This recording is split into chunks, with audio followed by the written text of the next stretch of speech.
নমস্কাৰ আজি 12 ডায়াগ্ৰাম বা ডটচিত্ৰ কেইটামান খুব দৰকাৰী অংক লৈ এই ভিডিঅ'টো মই আপোনালোকৰ মাজলৈ লৈ আহিছোঁ আশা কৰিছোঁ এই অংককেইটা আপোনালোকক আহিবলগীয়া পৰীক্ষাত যথেষ্ট সহায় কৰিব তেতিয়াহ'লে আহক আমি ভিডিঅ'টো আৰম্ভ কৰোঁ আজি প্ৰথমটো অংক লৈছোঁ এজন খেতিয়কে 6 বছৰত উৎপাদন কৰা ধানৰ পৰিমাণ কুইণ্টেলত তলৰ ডটচিত্ৰসমূহ দেখুওৱা হৈছে আটাইতকৈ বেছি আৰু আটাইতকৈ কম উৎপাদন হোৱা বছৰ দুটাৰ উৎপাদনৰ পাৰ্থক্য কিমান হ'ব ঠিক আছে ইয়াৰ আপোনালোকে ছবিটো দেখিছে ডটচিত্ৰৰ এৰ আমাক দিছে 95 ৰ পৰা আৰম্ভ হৈছে বছৰটো 95 96 97 98 99 2000 ঠিক আছে এই 6 বছৰত খেতিয়কজনে কিমান ধান উৎপন্ন কৰিছে দিছে 95 ত উৎপন্ন কৰিলে 1160 কুইণ্টেল 96 ত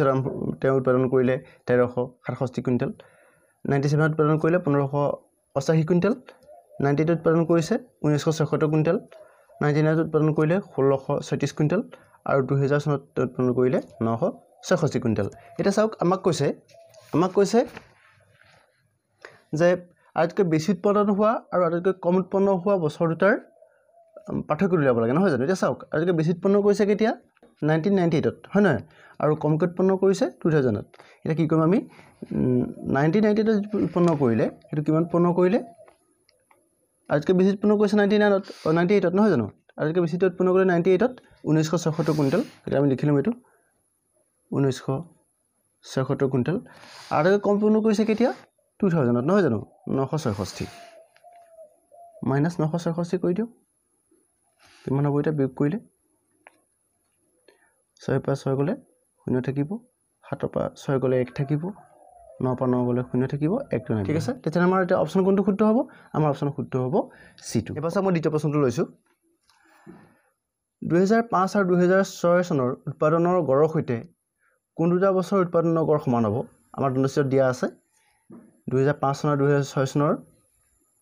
এজন মানুহে যিখিনি বস্তু উৎপাদন কৰিলে সেই উৎপাদনৰ গড়ৰ সৈতে তলৰ কোন দুটা বছৰ উৎপাদনৰ গড় সমান হ'ব 2001 2002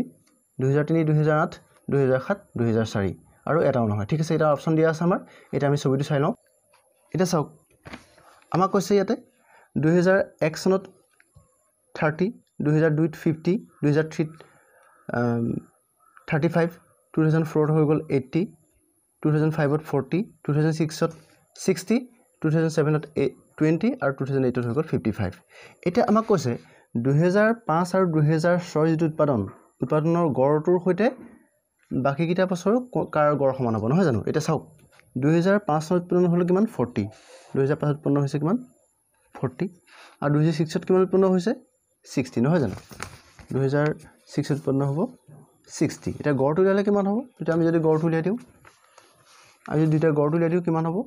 60 40 মিলিপ্লাই 100 হ'ল ইয়া গড় উলিয়ালে দুইৰে হৰণ কৰি দিব লাগিব নহয় জানো দুইৰে হৰণ কৰি দিলোঁ দুইৰে হৰণ কৰিলে কিমান হ'ব 50 ঠিক আছে তাৰ 2005 আৰু 2006 ৰ যিটো গড় সেই গড়টো হৈ গ'ল 50 এতিয়া কৈছে বাকি আমাৰ যিকিটা আছে উৎপাদনৰ বছৰ সেই উৎপাদনৰ বছৰ কোন দুটাৰ সৈতে এই 2005 আৰু 2006 উৎপাদনৰ গড়টো সমান হ'ব এটা চাওক বাকি কিটা 2001 আৰু 2002 কথা কৈছে এটা এই দুটা বছৰ যদি আমি উৎপাদনৰ গড়টো লিওঁ কিমান হ'ব চাওক 30 50 যোগ কৰিলে কিমান হ'ব 80 নহয় জানো 80 গড় দিলে কিমান হ'ব 80 দুইৰে হৰণ কৰিলে হৈ যাব 40 গতিকে এটো নহব গতিকে 2000 আৰু 2002 নহব তাৰপিছত আমি যদি 2003 আৰু 2008 ৰ কথা কৈছে 2003 2008 আমি হেটো যদি গড় লিওঁ কিমান হ'ব 35 আৰু এফালে হৈ গ'ল 55 দুটা মিলি কিমান হ'ব 90 হ'ব নহয় জানো টোটাল উৎপাদন 90 আৰু গড় দিলে কিমান হ'ব গড়টো হ'ব 45 গতিকে এটো নহব থাকিলে কোনটো 2004 আৰু 2007 2004 ৰ উৎপাদন হৈ গ'ল 80 আৰু 2007 ৰ হৈ গ'ল 20 এটা উৎপাদন হৈ গ'ল কিমান টোটাল 100 এটা আমি যদি ইয়াৰ গড় দিলে কিমান হ'ব দুইৰে হৰণ কৰিলে 50 অৰ্থাৎ আমাৰ কোনটো শুদ্ধ হ'ব আমাৰ অপচন শুদ্ধ হ'ব C2 ঠিক আছে এবাৰ আমি তৃতীয় অংকটো লৈছো তলত দিয়া ডটচিত্ৰৰ সহায়ত 2000 চনতকৈ 2005 চনত হোৱা গাড়ীৰ বিক্ৰীৰ বৃদ্ধিৰ হাৰ উলিয়াব লাগে ঠিক আছে এটা বছৰবোৰ দিয়া আছে ইয়াত আমাৰ উৎপাদনটো দিয়া আছে কোন বছৰত কিমান উৎপাদন কৰিছিলে কোন বছৰত কিমান বিক্ৰী কৰিছিলে আচলতে এই উৎপাদনৰ বিক্ৰী হ'ব এটা চাওক 2000 চনত বিক্ৰী কৰিলে 30 খন 2001 চনত বিক্ৰী কৰিলে 60 খন 2002 ত বিক্ৰী কৰিছে 80 খন 2003 ত বিক্ৰী কৰিলে 40 খন 2004 ত বিক্ৰী কৰিছে 70 খন আৰু 2005 ত বিক্ৰী কৰিলে কিমান 90খন ঠিক আছে এতিয়া আমাৰ 2000 চনতকৈ 2005 চনত ইটো বিক্ৰী কৰিলে বিক্ৰী বৃদ্ধি হাৰটো আমাৰ বিচাৰিছে নহয় জানো এটা চাওক বস্তুটো এটা আমাৰ 2000 চনত এটা আমাৰ 2000 চনত বিক্ৰী কৰিছে কিমান বিক্ৰী কৰিছে 30খন নহয় জানো আৰু 2005 চনত বিক্ৰী কৰিলে 90খন ঠিক আছে এটা আমি কি কৰিম চাওক প্ৰথমতে আমি বৃদ্ধিটো উলিয়াই লওঁ কিমান বৃদ্ধি হ'ল গাড়ী বিক্ৰীটো চাওক 90 2005 90 আছিল 2000 চনত আছিল 30 এটা আমি কি কৰিম প্ৰথমতে বৃদ্ধিটো উলিয়াই লৈছো 90 পৰা 30 বিক্ৰী কৰিলে কিমান হ'ব 60 অৰ্থাৎ 2000 চনতকৈ 2005 চনত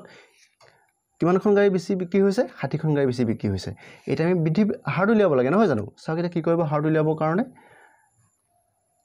2000 চনত কিমান বিক্ৰী হৈছিল 30খন নহয় জানো 30টো লিখিলো তলত আৰু বৃদ্ধি কিমান হ'ল বৃদ্ধি 2005 চনত বৃদ্ধি কিমান হ'লগৈ বৃদ্ধি হ'লগৈ 60খন আমি 60টো ওপৰত লিখিম ইনটু 100 লিখিম কাৰণ আমাৰ পাৰ্চেন্টেজৰ কথা কৈছে তেতিয়া আমি কি কৰিব লাগিব 100 লিখিব লাগিব এই কথা কটি কৰিলে হ'ল এটো শূন্য হৈ গ'ল 3 ৰে 3 দুগুণ 6 2 লগত 100 পূৰ্ণ কৰিলো কিমান হ'ব 200% অৰ্থাৎ আমাৰ কি হ'ব বিক্ৰীৰ বৃদ্ধিৰ হাৰ কিমান 200% গতিকে আমাৰ ইয়াৰ অপচন কোনটো শুদ্ধ হ'ব আমাৰ অপচন শুদ্ধ হ'ব বি2 এটা শেষৰটো অংক চাওক এজন ছাত্ৰই বিভিন্ন বিষয়ত পোৱা নম্বৰসমূহ তলৰ দণ্ডচিত্ৰৰ সহায়ত প্ৰকাশ কৰা হৈছে ছাত্ৰজনে কেইটা বিষয়ত 60তকৈ কম নম্বৰ লাভ কৰিছে এটা চাওক আমাৰ ইয়াতে লিখা দিয়া হৈছে চিত্ৰটোত চাওক ইয়াৰ নম্বৰখিনি এফালে লিখোৱা হৈছে আৰু এইখিনি বিষয়খিনি লিখোৱা হৈছে তে ইংৰাজীত পাইছে 55 নম্বৰ অসমীয়াত পাইছে 66 নম্বৰ গণিতত 59 বিজ্ঞানত পাইছে 67 সমাজ বিজ্ঞানত পাইছে 60 নম্বৰ আৰু হিন্দীত পাইছে 74 নম্বৰ এটা আমাক কৈছে যে ছাত্ৰজনে কেইটা বিষয়ত 60তকৈ কম নম্বৰ পাইছে এটা চাওক 60তকৈ কম নম্বৰ ক'ত পাইছে আমি 60টো তেতিয়া ধৰিব নালাগিব কিন্তু 60তকৈ কম বুলি কৈছে এটা 60তকৈ কমটো বিচাৰে কি হ'ব এটা হ'ব ইংৰাজী বিষয়ত 55 পাইছে আৰু এটা হৈ গ'ল গণিত বিষয়ত 59 পাইছে গতিকে এটা 60তকৈ কেইটা বিষয়ত কম নম্বৰ পাইছে উত্তৰটো কি হ'ব তেতিয়া আমাৰ 2 হ'ব নহয় জানো দুটা সাবজেক্টত 60তকৈ কম নম্বৰ পালে গতিকে আমাৰ অপচন কোনটো শুদ্ধ হ'ব আমাৰ অপচন শুদ্ধ হ'ব এটো